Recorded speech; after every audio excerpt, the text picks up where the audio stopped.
So this is Baroque. After pressing start on the main menu, you are asked to name yourself, and then a difficulty is chosen. I chose normal to start the game. With that being said, we are shown to a cutscene with a lot of nonsense words and no context of what the f is going on. This works just cause our character is a pinhead with amnesia. That makes playing the game better, because going into this game, I knew that it was going to be a roguelike. But being from 2007, I had almost no faith in this game being very in-depth with its mechanics or details, other than the simplest form of the term roguelike. Administering the receptor inhibitors. When you enter the game proper, you are going to be standing amongst rusted and dirty buildings with structures dilapidated all around you, and no tutorial explaining anything, whether that's what's going on or how to play the game. You might as well just start running around and pressing buttons. There are multiple freaks and weirdos to talk to that provide almost nothing of importance other than cryptic dialogue, and a large tower straight ahead from where you first spawned in. There is the tutorial dungeon where one of the NPC characters will teach you about the basic mechanics, and you can start with some solid gear after completing it. But one important mechanic that is always ticking down is your vitality meter. In the top left of the screen is two bars, one being health and the other being vitality. The vitality meter is always ticking down. No matter what you do, it's going down even when standing still. This makes your actions and choices important, but it makes death imminent, because when your vitality hits 0, you will start to lose health one tick at a time. No matter what you do, you are going to die. This isn't too much of an issue as long as you head into the Neuro Tower, the game's dungeon that you will visit every time you reset. When first entering, and all subsequent entries result in you, the player, heading down as far as you can until you either reach a crucial plot element or death. Do you understand? But before you enter this dungeon, an NPC known as Archangel will appear before you each time and deliver a gun to you, and then you enter the tower. This gun is a one-hit kill on all enemies, but only retains 5 shots. Now, the meat and potatoes of this game is the roguelike component and dungeon crawling. You start on the first floor, as the game calls it, cubits, and it goes to every 100 cubits. So 100, 200, 300, each one is its own separate floor. Now, as you progress through this game, you will come across items on the ground that vary from a coat, weapons, wings, and a variety of healing items or usable items against enemies or yourself. The second thing you will encounter is the meta beings, aka the monsters on each floor. These were people that have gone full monster according to the plot. And of course, the further you go down, the better the loot and tougher the monsters. The items that heal your health and your vitality can also increase your stats, as long as you're at the max for both vitality and health.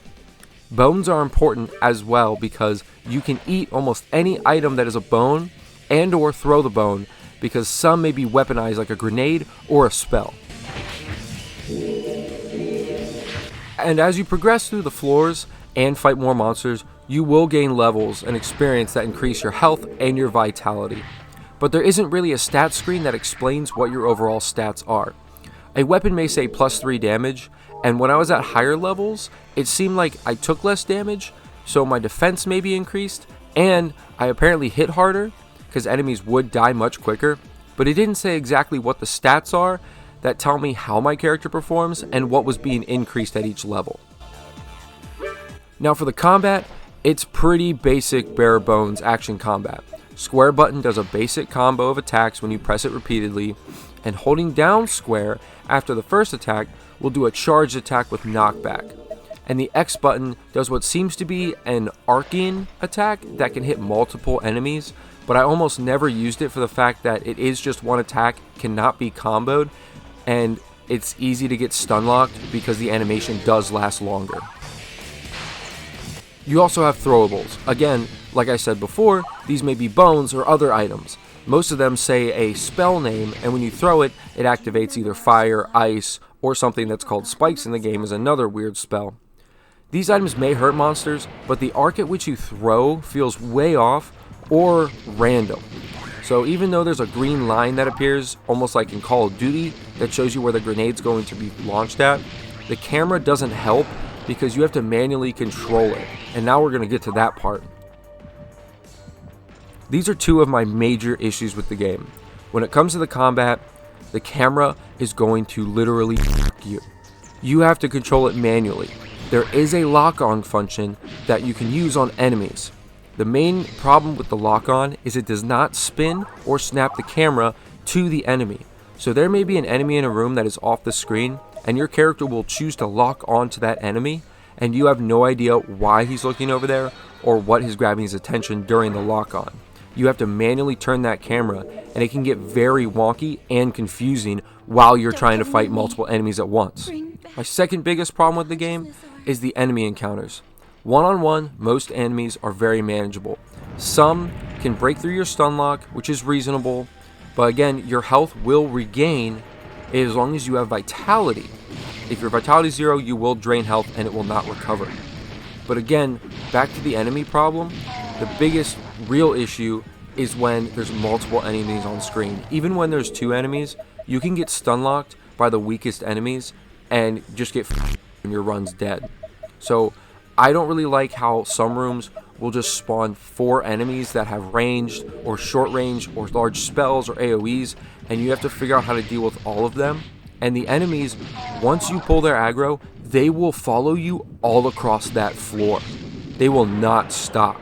So if you pull multiple rooms and you're just trying to run, good luck trying to collect items. You might as well just run straight for that purple circle that will teleport you to the next dungeon floor and get the f*** out of there. He's the man that starts crying when he sees the And yes, your main goal is to find a purple circle that is going to teleport you to the next floor.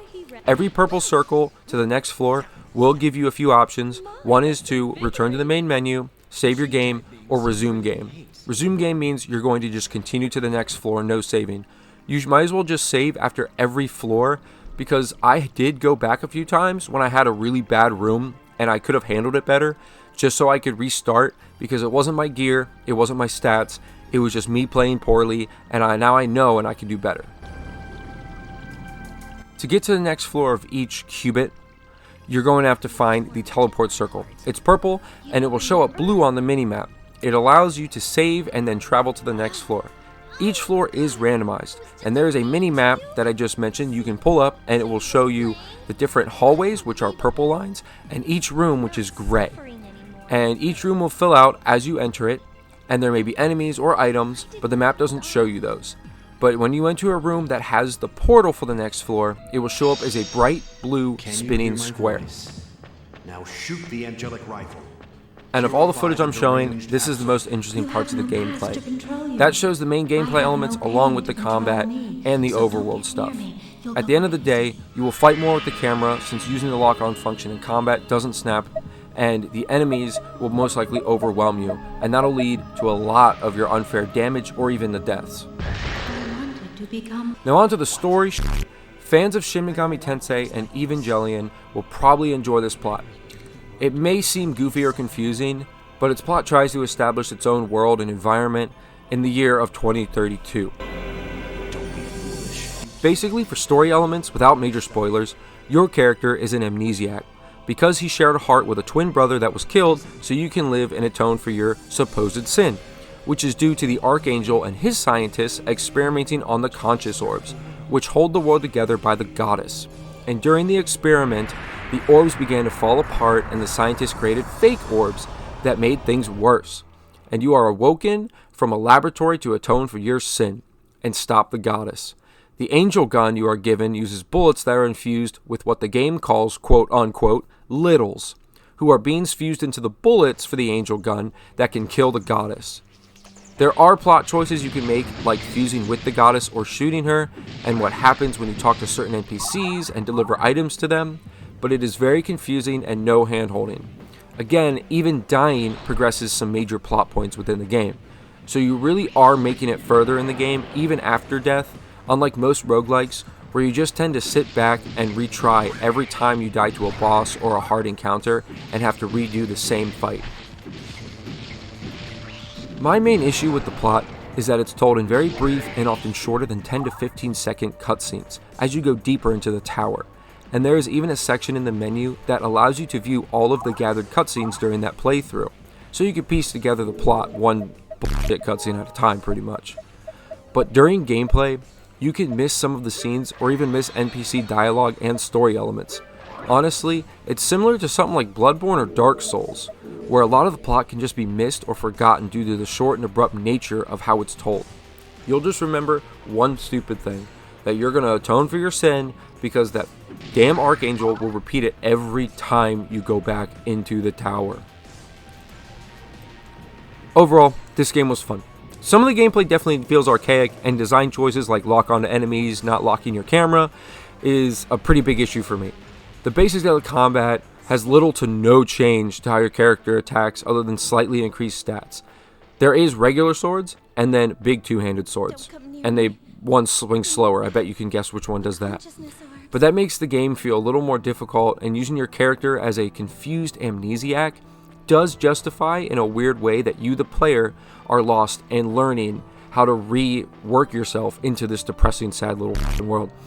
There is a lot of gear, and some is way better than others, and some of the gear just feels almost game-breaking and making your character unstoppable, and some gear is just straight up fucking useless. I can't count how many times I was on the ground as soon as I picked it up because it was either cluttering my inventory or it hurt me and did nothing to benefit me. So once you gather gear that you know will carry you, then you will be more than prepared, but it doesn't really tempt you to try new combat mechanics or a change in playstyle. I really did enjoy this game.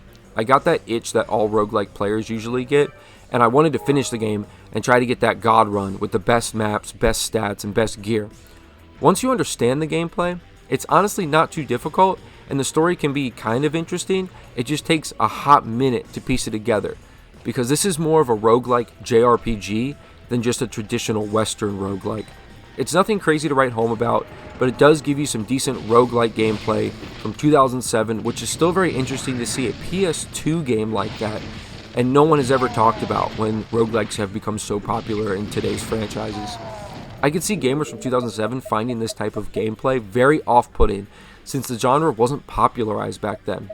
And a lot of gamers didn't really like the idea of dying so many times and it erasing progress. That seems like a really backwards way to make a game in 2007, but nowadays people play those games exclusively on YouTube or other locations, and they just absolutely love that shit. So I think this is an interesting game, an interesting take on roguelikes mixed with a JRPG, a very goofy, strange story, and it's just a pretty fun time for being a PS2 game that a lot of us probably never played, and I just happened to buy it off a whim one day for $10, and it's probably one of my favorite weird PS2 games. Alright, well, that's pretty much the review for this game. I hope you decide to peep it. If you can find it and emulate it, do it. Maybe an emulator can speed up the game because it does get pretty sloggy because there's a ton of floors, at least I think 60 to be exact. And thank you for listening to this review. I like to play games that are a little more niche and retro in retrospect. I mean, that's stupid. Again, thank you for listening. I like to play more of these retro games, if you will, even though it is on the PS2. I have a friend that I like to recommend games to if you can get a hold of them, and I tell myself I will not recommend a game to anyone if I do not play it myself at least once or at least most of the way through to understand a lot of the gameplay mechanics and plot. Thank you for listening. I'm signing out. I'm Narnar with Me Silly News. Have a good night.